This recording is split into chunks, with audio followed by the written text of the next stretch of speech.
Well, thank you all very much for coming. It's really shocking to me that you don't have anything better to do on a Tuesday night. No, seriously though, it is. I mean, you know, it's very strange in some sense that there's so many of you here to listen to a sequence of lectures on the psychological significance of the biblical stories. It isn't something I've wanted to do for a long time, but it still does surprise me that there's a ready audience for it. And, well, so that's good. So we'll see how it goes. And I'll start with this, because this is the right question. The right question is, why bother doing this? And I don't mean, why should I bother doing it? I have my own reasons for doing it, but you might think, well, why bother with this strange old book at all? And that's a good question, you know. It's a contradictory document that's been cobbled together over thousands of years. It's outlasted kingdoms, many, many kingdoms. You know, it's really interesting that it turns out that a book is more durable than stone. It's more durable than a castle. It's more durable than an empire. And that's really interesting, you know, that something in some sense so evanescent can be so long-living. So there's that. That's kind of a mystery. I'm approaching this whole scenario, the biblical stories, as if they're a mystery, fundamentally, because they are. There's a lot we don't understand about them. We don't understand how they came about. We don't really understand how they were put together. We don't understand why they had such an unbelievable impact on civilization. We don't understand how people could have believed them. We don't understand what it means that we don't believe them now, or even what it would mean if we did believe them. And then, on top of all that, there's the additional problem, which isn't specific to me, but is certainly relevant to me, that no matter how educated you are, you're not educated enough to discuss the psychological significance of the biblical stories. But I'm going to do my best, and partly because I want to learn more about them. And one of the things I've learned is that the best way to learn about something is to talk about it. And when I'm lecturing, I'm thinking, you know, I'm not trying to tell you what I know for sure to be the case, because there's lots of things I don't know for sure to be the case. I'm trying to make sense out of this, and I have been doing this for a long time. Now, you know, you may not, that I'm an admirer of Nietzsche. Nietzsche was a devastating critic of, I would say, dogmatic Christianity. Christianity as it was instantiated in institutions, I suppose, although he's a very paradoxical thinker, because, for example, one of the things Nietzsche said was that he didn't believe that the scientific revolution would have ever got off the ground if it hadn't been for Christianity, and more specifically for Catholicism, because he believed that over the course of really 1,000 years, the European mind, so to speak, had to train itself to interpret everything that was known within a single coherent framework. Coherent if you accept the initial axioms. A single coherent framework. And so Nietzsche believed that Catholicization of the phenomena of life and of history produced the kind of mind that was then capable of transcending its dogmatic foundations and then concentrating on something else, which in this particular case happened to be the natural world. And so Nietzsche believed that in some sense Christianity died at its own hand. It had spent a very long period of time trying to attune people to the necessity of the truth, you know, absent the corruption and all of that that's always part of any human endeavor. And then the truth, the spirit of the truth that was developed by Christianity turned on the roots of Christianity, and everyone woke up and said something like, or thought something like, well, how is it that we came to believe any of this? It's like waking up one day and noting that you really don't know why you put a Christmas tree up, but you've been doing it for a long time, and that's what people do. And you know, there are reasons that Christmas trees came about, but what would you say, the ritual lasts long after the reasons have been forgotten. So now Nietzsche, although he was a critic of Christianity and also a champion of its disciplinary capacity, because you see, the other thing that Nietzsche believed was that it was not possible to be free in some sense unless you had been a slave. And by that he meant that you don't go from childhood to full-fledged adult individuality.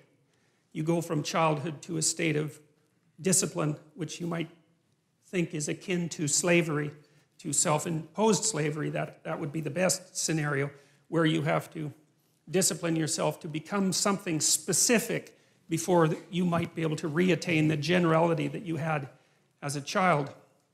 And he believed that Christianity had played that role for Western civilization. But in the late 1800s, he announced that God was dead. And you often hear of that as something triumphant. But for Nietzsche, it wasn't, because he was too nuanced a thinker to be that simple-minded. See, Nietzsche understood that, and this is something I'm going to try to make clear, is that there's a very large amount that we don't know about the structure of experience, that we don't know about reality, and we have our articulated representations of the world, and then you could think of outside of that, there are things we know absolutely nothing about, and there's a buffer between them. And those are things we sort of know something about, and we don't know them in an articulated way. Here's an example. You know, sometimes you're arguing with someone close to you, and they're in a bad mood, you know, and they're being touchy and unreasonable, and you keep the conversation up, and maybe all of a sudden they get angry, or maybe they cry, and then when they cry, they figure out what they're angry about, and it has nothing to do with you, even though you might have been what precipitated the argument, you know. And that's an interesting phenomenon as far as I'm concerned, because it means that people can know things at one level without being able to speak what they know at another. And so in some sense, the thoughts rise up from the body, and they do that in moods, and they do that in images, and they do that in actions. And we have all sorts of ways that we understand before we understand in a fully articulated manner. And so we have this articulated space that we can all discuss, and then outside of that, we have something that's more akin to a dream that we're embedded in, and it's an emotional dream that we're embedded in, and that's based, at least in part, on our actions, and I'll describe that later. And then outside of that is what we don't know anything about at all. And in that dream, that's where the mystics live, and that's where the artists live, and they're the mediators between the absolute unknown and the things we know for sure. And you see, what that means in some sense is what we know is established on a form of knowledge that we don't really understand, and that if those two things are out of sync, so you might say if our articulated knowledge is out of sync with our dream, then we become dissociated internally. We think things we don't act out, and we act out things we don't dream, and that produces a kind of sickness of the spirit, and that sickness of the spirit, its cure is something like an integrated system of belief and representation. And then people turn to things like ideologies, which I regard as parasites on an underlying religious substructure, to try to organize their thinking, and then that's a catastrophe.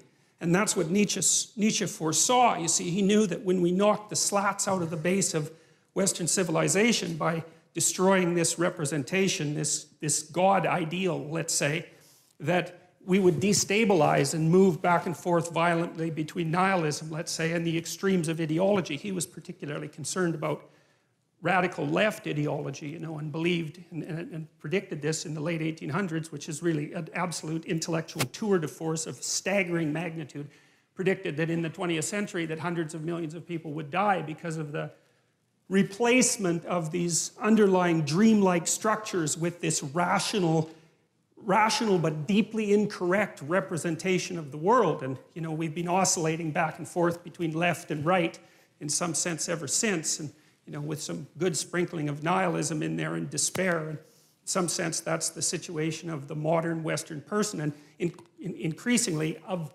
people in general.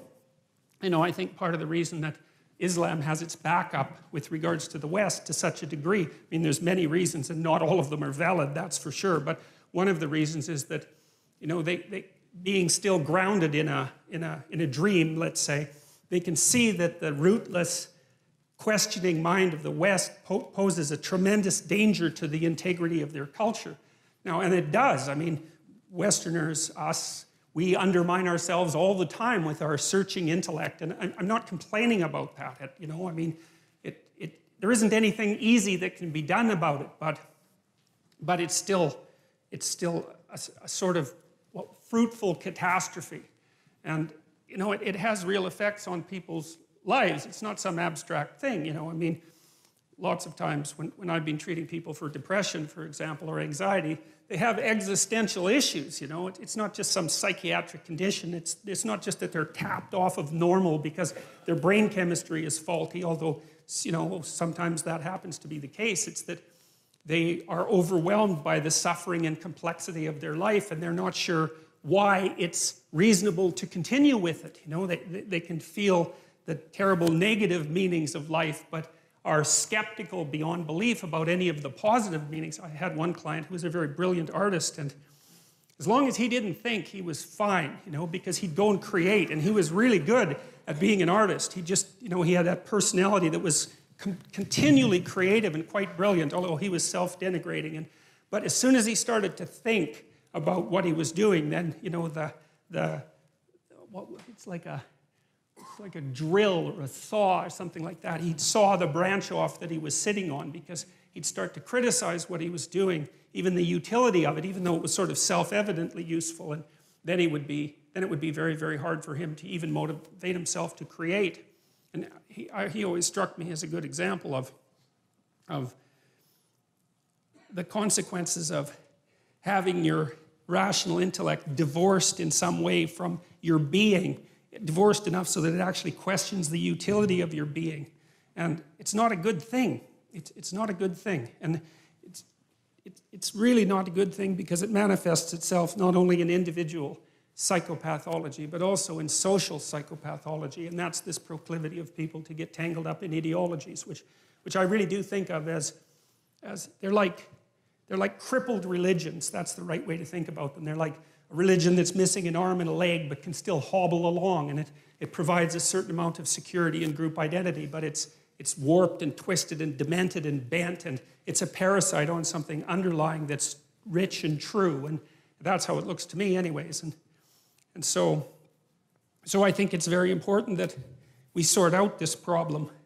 I think that there isn't anything more important that needs to be done than that. I've thought that for a long, long time, probably since the early 80s, when I started looking at the role that belief systems played in regulating psychological and social health. Because you can tell that they do that because of how upset people get if you challenge their belief systems. It's like, why the hell do they care exactly? What difference does it make if all of your ideological axioms are 100% correct? Like, people get unbelievably upset when you poke them in the axioms, so to speak. And it is not by any stretch of the imagination obvious why, you know. But it's like there's a fundamental truth that they're standing on. It's like they're on a raft in the middle of the ocean and you're starting to pull out the logs, you know, and they're afraid they're going to fall in and drown. It's like, drown in what? And what are the logs protecting them from? And why are they so afraid to move beyond the confines of the ideological system? And these are not obvious things. So I've been trying to puzzle that out for a very long time, and I've done some lectures about that are on YouTube. Most of you know that. And some of what I'm going to talk about in this series, you'll have heard if you've listened to the YouTube videos. But, you know, I'm trying to hit it from different angles. And so Nietzsche's idea was that human beings were going to have to create their own values, essentially. Now, he understood that we had bodies and that we had motivations and emotions, like he was a romantic thinker in some sense, but way ahead of his time, because he knew that our capacity to think wasn't some free-floating soul, but was embedded in our physiology, constrained by our emotions, shaped by our motivations, shaped by our body. He understood that, but he still believed that the only possible way out of the problem would be for human beings themselves to become something akin to God and to create their own values. And he thought that he talked about the person who could create their own values as the overman or the superman, and that was one of the parts of Nietzschean philosophy that the Nazis, I would say, took out of context and used to fuel their, superior man ideology. So, and we know what happened with that. That didn't seem to turn out very well, that's for sure. And see, I also spent a lot of time reading Carl Jung, and it was through Jung and also Jean Piaget, who's a developmental psychologist, that I started to understand that our articulated systems of thought are embedded in something like a dream, and that dream is informed in a complex way by the way we act. So, we act out things we don't understand all the time. And if that wasn't the case, then we wouldn't need a psychology or a sociology or an anthropology or any of that, because we would be completely transparent to ourselves. And we're clearly not. So we're much more complicated than we understand, which means that the way that we behave contains way more information than we know. And part of the dream that surrounds our articulated knowledge has been extracted as a consequence of us watching each other behave and telling stories about it for thousands and thousands and thousands of years, extracting out patterns of behavior that characterize humanity and trying to represent them partly through imitation, but also through drama and mythology and literature and art and all of that, to represent what we're like so that we can understand what we're like. And that process of understanding is what I see unfolding, at least in part, in the biblical stories. And it's halting and partial and awkward and contradictory and all of that, which is one of the things that makes the book so complex. But I see in it the struggle of humanity to rise above its animal forebears, say, and to become conscious of what it means to be human. And that's a very difficult thing, because we don't know who we are, what we are, where we came from, or any of those things. And, the life is an unbroken chain going back 3.5 billion years. It's an absolutely unbelievable thing. Every single one of your ancestors reproduced successfully for 3.5 billion years. It's absolutely unbelievable. We rose out of the dirt and the muck, and here we are, conscious but not knowing. And we're trying to figure out who we are. And a story that we've been telling, or a set of stories that we've been telling for 3,000 years, seems to me to have something to offer. And so when I look at the stories in the Bible, I do it, I would say, in some sense, with a beginner's mind. It's a mystery, this book, how the hell it was made, why we preserved it, how it happened to motivate an entire culture for 2,000 years and to transform the world. Like, what's going on? How did that happen? It's by no means obvious. And one of the things that bothers me about casual critics of religion is that they don't take the phenomena seriously. And it's a serious phenomena. I mean, not least because people have the capacity for religious experience, and no one knows why that is. And I mean, you can induce it reliably in all sorts of different ways. You can do it with brain stimulation. You can certainly do it with drugs. There's especially the psychedelic variety. They produce intimations of the divine extraordinarily regularly. People have been using drugs like that for God only knows how long, 50,000 years, maybe more than that, to produce some sort of intimate union with the divine. It's like, we don't understand any of that. When we discovered the psychedelics in the late 60s, it shocked everybody so badly that they were instantly made illegal and abandoned in terms of research for like 50 years. And it's no wonder, because who the hell expected that? Nobody. Now Jung was a student of Nietzsche's, you see, and he was also, I would say, a very astute critic of Nietzsche. He was educated by Freud. And Freud, I suppose, in some sense, started to collate the information that we had pertaining to the notion that people lived inside a dream. It was Freud who really popularized the idea of the unconscious mind. And we take this for granted to such a degree today that we don't understand how revolutionary the idea was. Like, with what's happened with Freud is that we've taken all the marrow out of his bones, so to speak, and left the husk behind. And now when we think about Freud, we just think about the husk, because that's everything that's been discarded. But so much of what he discovered is part of our popular conception now, including the idea that your perceptions and your actions and your thoughts are all, what would you say, informed and shaped by unconscious motivations that are not part of your voluntary control. And that's a very, very strange thing. It's one of the most unsettling things about the psychoanalytic theories, because the psychoanalytic theories are something like, you're a loose collection of living sub-personalities, each with its own set of motivations, perceptions and emotions and rationales, all of that. And you have limited control over that. So you're like a plurality of internal personalities that's loosely linked into a unity. You know that because you can't control yourself very well, which is one of Jung's objections to Nietzsche's idea that we could create our own values. So Jung didn't believe that, especially not after interacting with Freud, because he saw that human beings were affected by things that were deeply, deeply affected by things that were beyond their conscious control. And no one really knows how to conceptualize those things.